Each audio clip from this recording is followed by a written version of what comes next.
Itu agak sulit sih kan gitu ya.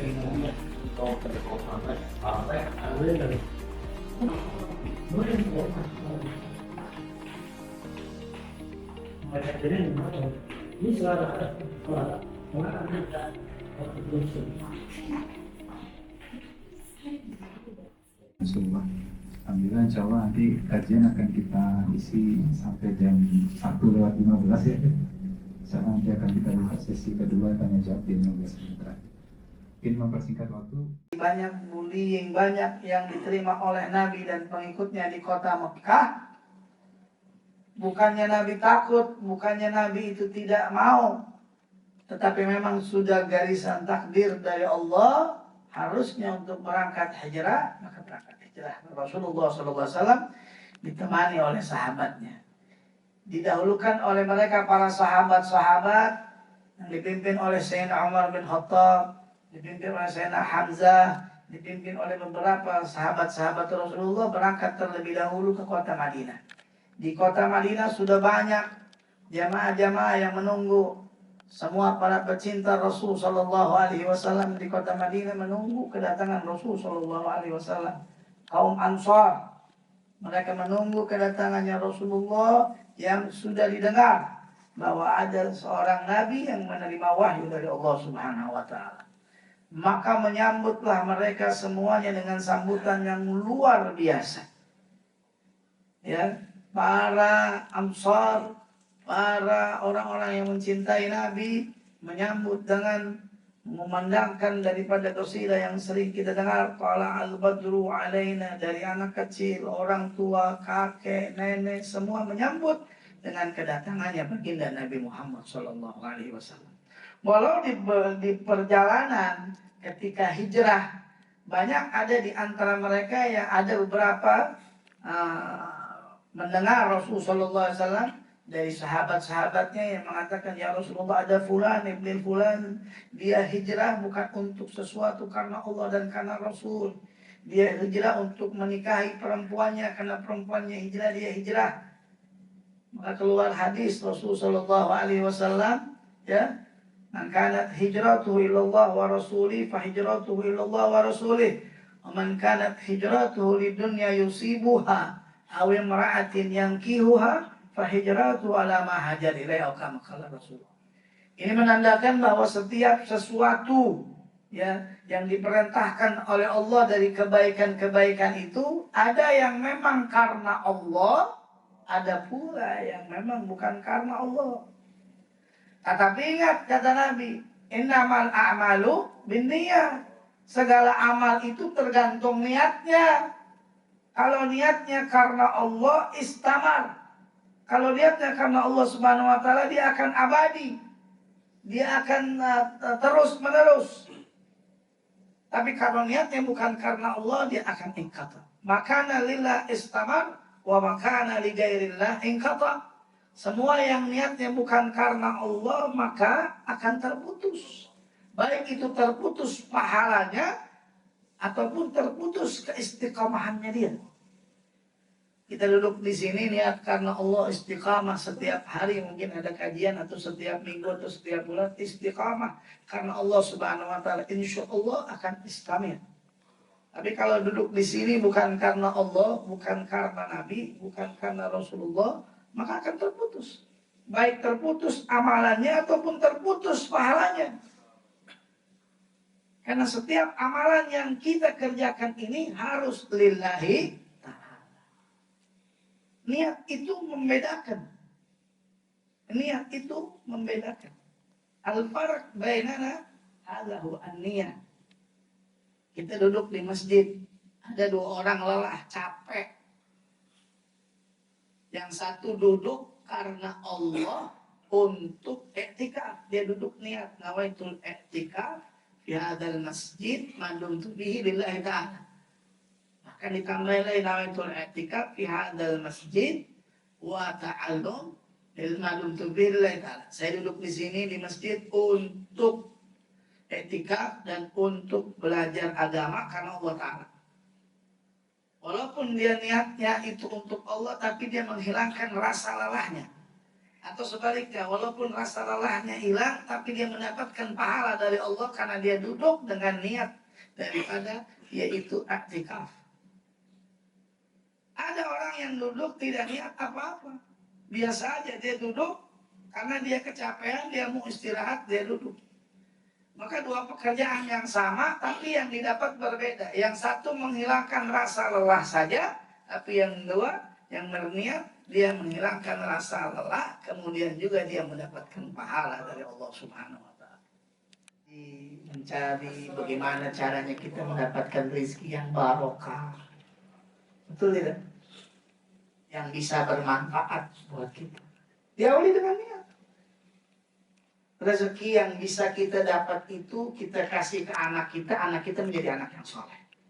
Kita kasih kepada istri kita menjadi istri yang solehah. Kita makan untuk diri kita menjadi obat buat penyakit kita. Bagaimana? Itu ketika kita mencari rezekinya betul-betul sesuai dengan syariat, sesuai dengan apa yang Allah Subhanahu wa taala ajarkan, baginda Nabi Muhammad SAW. Saya kasih tahu kalau orang lagi mencari rezeki itu jangan tinggal 5 perkara. Dia dapat rezekinya barokah, banyak, manfaat. Ingat, dia dapat rezekinya barokah, banyak, manfaat. Kalau ditanya nih mau dapat rezeki barokah, banyak apa manfaat? Semuanya, semuanya aja. Ya kalau mau semuanya ingat. Jangan ditinggal 5 perkara ini. Apa Beb? Yang pertama kita kerjakan. Wala tatrukus shalah. Ketika kita mencari rezeki jangan kita tinggalkan sholat. Saya nggak bilang, Nabi nggak bilang orang nggak sholat nggak dapat rezeki. Ada yang kagak sholat nggak dapat rezeki ada, tapi belum tentu rezekinya barokah. Belum tentu rezekinya manfaat. Bisa jadi dia kumpulkan uang banyak, rezekinya nggak barokah, nggak manfaat, jadi penyakit buat dia. Nah, untuk bilang karena mungkin dia cari rezeki tidak memikirkan daripada yaitu ketaatan dia kepada Allah, perintah Allah Subhanahu wa taala kepada dia. Salat ini adalah tiangnya agama, tapi salat ini bisa memberikan keberkahan buat kehidupan kita. Siapa yang memberikan rezeki kepada kita kalau bukan Allah? Bos kita wasilah, perantara. Tapi hakikatnya yang memberikan rezeki adalah Allah. Maka jangan lupakan Allah zat yang maha pemberi rezeki. Kadang-kadang kita suka lupa. Kalau bagian Allah manggil, entar dulu. Kalau bos manggil cepat. Betul. Dipanggil sama bos besok, jangan telat. 7:30 sudah ada di kantor. Kira-kira nyampe kantor jam berapa? Oh, jam 7 sudah nyampe kantor. Telat bisa bahaya. Allah udah bilang zuhur jam 12, asar jam 3. Jangan telat. Molor dikit. Jam 1:30, 1:30, 1:30, 1:30. Begitulah kita bagian doa minta Allah biar cepat ya Allah. Rezeki saya biar cepat, jangan lancar apa ya Allah. Bagian ibadah, begitulah kekurangan kita hamba Allah yang banyak kurangnya tapi pengen cepatnya. Makanya alhasil yang pertama ketika kita mencari rezeki harus jangan tinggalkan sholat. Allah bis sholat, karena sholat itu sesuatu yang baik buat kita. Yang kedua, perbanyak juga mengingat Allah di mana saja kita berada. Ya, paling tidak ada punya pegangan apa kita istighfar kepada Allah. Sehari itu sudah ada itu. Ketika kita di kerjaan mungkin lagi lawang, daripada kita melihat hal-hal yang tidak baik, lebih baik kita beberapa kali kita baca istighfar. Nah, ada satu orang datang kepada Imam Hasan Basri mengatakan, ya Imam, rezeki saya ini kok seret, kenapa ya Imam? Dijawab oleh Imam Hasan Basri, Fastagfirillah, beristighfarlah engkau kepada Allah berbanyak. Siapa yang istighfar, maka Allah akan berikan rezeki yang tidak terduga-duga. Banyak istighfar. Ya, yang kedua itu banyak istighfar sama Allah karena kita lagi mencari rezekinya Allah Subhanahu wa taala. Itu hubungan kita dengan Allah. Yang kedua hubungan kita dengan manusia juga jangan lupa. Wala tu'ti ahad. Yang ketiga itu. Jangan kita ini menyakiti orang ketika mencari rezeki, nggak boleh. Nggak boleh nipu, nggak boleh korupsi, nggak boleh berbuat sesuatu yang tidak sesuai dengan agama. Jangan kita nyakitin orang lagi cari rezeki, jangan suka nyakitin orang. Jangan suka nyakitin diri sendiri juga. Jangan suka berbohong. Karena tidak akan barokah rezekinya. Apapun yang kita dapati dengan hal-hal yang tidak baik, pasti akan tidak barokah. Pasti akan menuai sesuatu yang tidak baik. Saya nggak bilang, ada orang yang cari rezeki, dapat rezekinya, dia nggak sholat, dia nggak ini, dia nggak itu, tapi belum tentu barokah, belum tentu manfaat. Banyak sekarang ada orang kaya, tapi hasil korupsi, ketahuan dan lain sebagainya. Ada juga orang yang mana kaya, tapi anaknya sakit, istrinya cerai dengan istrinya, kan tidak ada keberkahan di dalamnya. Nah, makanya ketika kita mencari rezeki, ya jangan kita nyakitin orang. Jangan kita nyakiti atasan kita. Jangan kita nyakitin teman kita. Ayo, lillahi ta'ala. Waktunya kerja karena Allah Subhanahu wa ta'ala. Yang ketiga, yang keempat, ya, banyak-banyak kita baca Quran. Belum bisa nih, sibuk sekali lagi kerja. Ya paling tidak yang kita hafal, kita ucapkan. Kita minta sama Allah Subhanahu wa ta'ala, apapun yang kita bisa, sisihkan waktu kita untuk Allah Subhanahu wa ta'ala. Yang keempat, yang kelima, kalau kita sudah dapat rezeki dari Allah, jangan lupa sisihkan di jalan Allah Subhanahu wa ta'ala. Insya Allah rezekinya nggak habis-habis, rezekinya barokah, rezekinya luar biasa. Itu ya kalau diawali dengan niat. Ayo, momentum hijrah, yang tadinya masih berantakan sholatnya, yang tadinya masih kurang berani sedekahnya, yang tadinya kurang niatnya kurang ada, mari momentum daripada hijrahnya Nabi Muhammad SAW. Ya kita nggak harus seperti Nabi yang berangkat hijrah untuk menjauhi orang-orang kafir Quraisy yang memusuhi kita, tidak. Tetapi kita mari hijrah dari hal-hal yang tidak baik menuju hal yang lebih baik. Dari malas kita membaca Al-Quran, ayo mulai baca Quran. Sekarang gampang sekali, Quran ada di handphone kita. Yang kita jarang sholat mungkin, ayo mulai hijrah buruan, jangan sampai tertinggal sholat kita. Yang kurang silaturahminya, ayo bagaimana hubungan dengan orang tua, ayo rapihin. Ini momentum hijrahnya Nabi. Karena Nabi dulu hijrah untuk apa? Untuk menyelamatkan agama Islam, agama yang luar biasa, yang mana dapat diemban oleh Nabi dari Allah Subhanahu wa ta'ala untuk mengajarkan, menyelamatkan umat manusia dari kerusakan dunia dan juga diselamatkan nanti di akhirat. Tidak harus lagi mengangkat senjata berperang dengan musuh. Tidak harus lagi yang namanya seperti Rasulullah SAW dulu, tidak.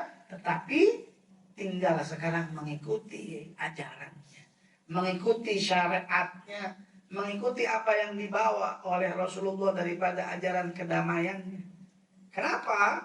Karena Rasulullah SAW mendapatkan daripada hidayah, mendapatkan daripada firman Allah Subhanahu wa ta'ala, Abdus salam, sebarkan kebaikan. Sebarkan kebaikan. Sebarkan kebaikan. Inilah yang diinginkan oleh baginda Rasul sallallahu alaihi wasallam. Ayo, mulai dari sekarang hijrahnya Rasul sallallahu alaihi wasallam menjadi momentum kita. Ya, tidak hanya hijrahnya Rasulullah di bulan Muharram ini. Banyak amalan-amalan yang harus kita kerjakan, yang harus kita ingat.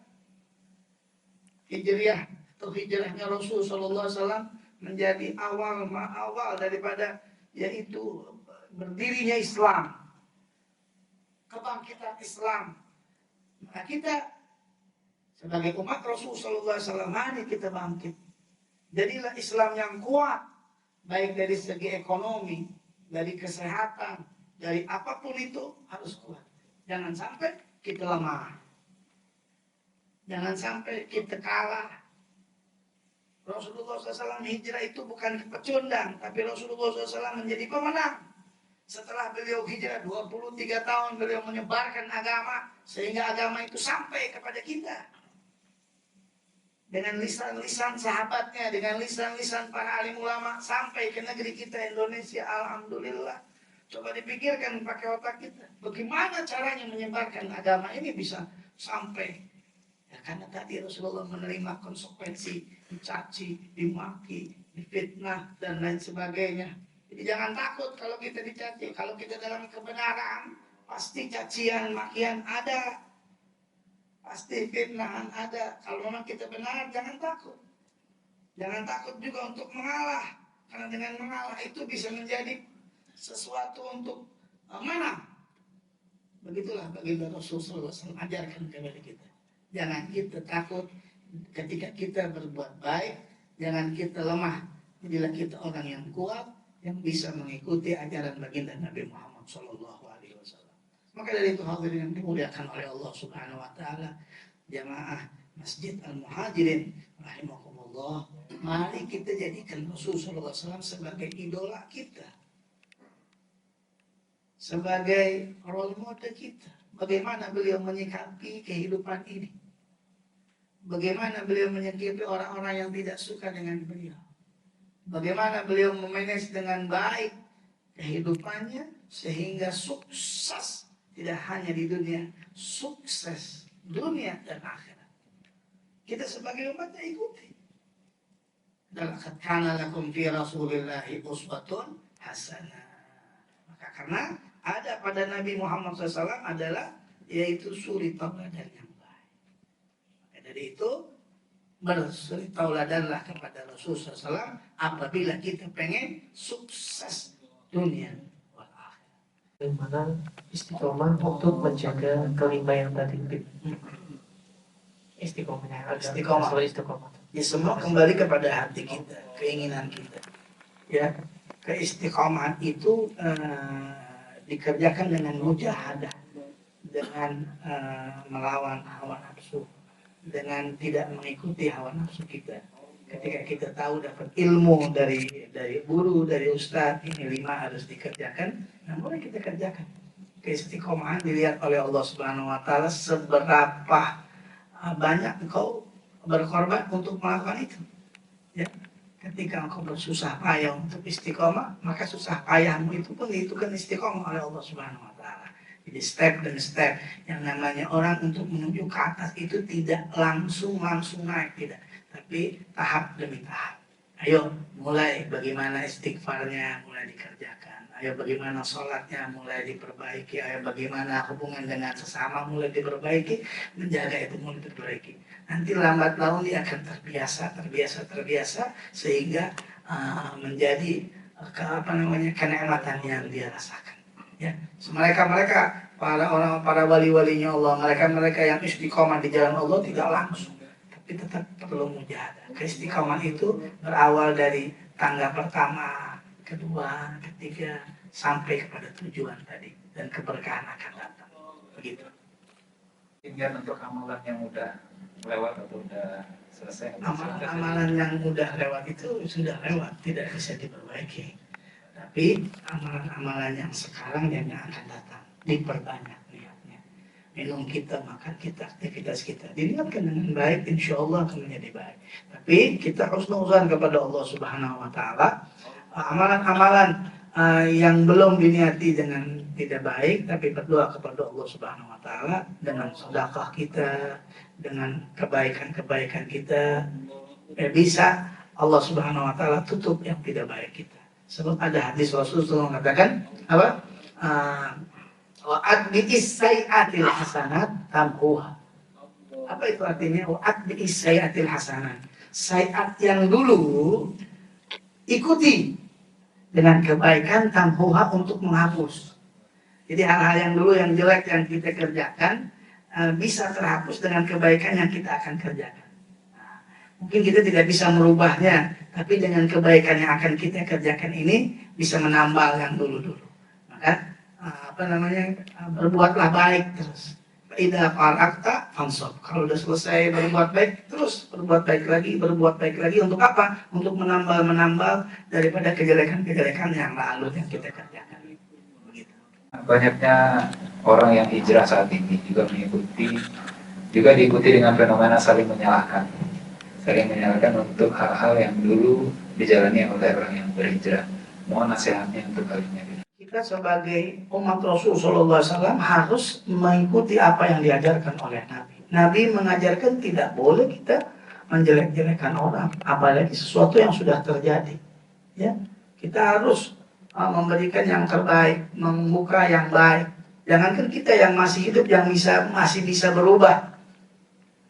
Rasul SAW mengatakan, "Uzkuru mahasina mautakum." Ayo sebutkan kebaikan-kebaikan orang yang telah meninggal dunia di antara kalian. Nggak boleh disebutkan hal-hal yang buruk. Kalau ada teman kita meninggal, yang baik-baik aja. Itu perintah Rasul. Apalagi orang itu masih hidup. Kalau masih hidup, masih bisa berubah. Belum tentu dia lebih baik daripada apa yang dikerjakan. Fenomenanya bagaimana? Itu tadi. Kebanyakan orang ini Islam, tapi belum Islami. Islami itu apa? Islami itu betul-betul memiliki sifat Islam yang tidak menyakiti orang lain. Dari lisannya, dari tangannya, dari hatinya, tidak boleh.